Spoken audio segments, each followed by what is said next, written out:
పార్టీకి అధ్యక్ష బాధ్యతలను మోయడానికి కొత్త వ్యక్తి అవసరమని పార్టీ నాయకులు శ్రేణులు బలంగా నమ్ముతున్నారు.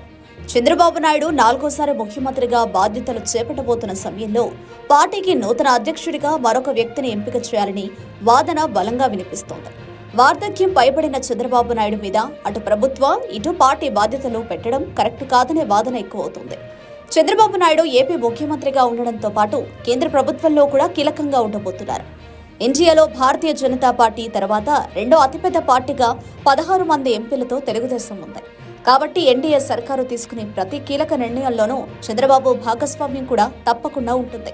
ఇలాంటి నేపథ్యంలో ఇటు రాష్ట్ర ముఖ్యమంత్రి పదవి, కేంద్రంలోని ఎన్డీఏ సర్కారులో భాగస్వామ్యం ఇప్పటికే చంద్రబాబు మీద 2 బాధ్యతలవుతాయి. అయితే అదే సమయంలో ఆయన మీద పార్టీ అధ్యక్ష బాధ్యతలను కూడా ఉంచి ఒత్తిడికి గురి చేయడం తగదని పార్టీ శ్రేణులు భావిస్తున్నాయి. ఇప్పటికే బుద్ధా వెంకన్న లాంటి నాయకుడు చంద్రబాబు అమరావతిలో ప్రమాణ స్వీకారం చేసే ముహూర్తానికి పార్టీ అధ్యక్షుడిగా నారా లోకేష్ను నియమించాలని ఒక డిమాండ్ వినిపించారు. చంద్రబాబు నాయుడు తనకు అలవాటైన ఒక వ్యూహం ప్రకారం బుద్ధా ద్వారా ఇలా చెప్పించారని, దాని మీద పార్టీలో స్పందన ఎలా ఉంటుందో గమనించి ఆ మేరకు నిర్ణయం తీసుకోవాలని భావించారని ఒక వాదన ఉంది. అయితే నారా లోకేష్ను మంత్రివర్గంలో తీసుకుంటున్న సంగతి ఖరారైంది.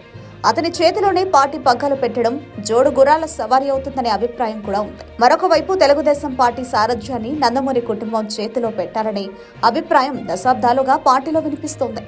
నందమూరి బాలకృష్ణను పార్టీ అధ్యక్షుడిగా చేస్తే కొత్త జవసత్వాలు పుంజుకుంటాయని కూడా పలువురు అభిప్రాయపడుతున్నారు. నిర్ణయం ఎటువైపు ఉంటుందో తెలియదు కానీ మొత్తానికి పార్టీ అధ్యక్ష బాధ్యతలు చంద్రబాబు చేతి నుంచి చాలా కాలం తర్వాత మరొకరి చేతికి వెళ్లే అవకాశం ఉందని మాత్రం స్పష్టమవుతోంది.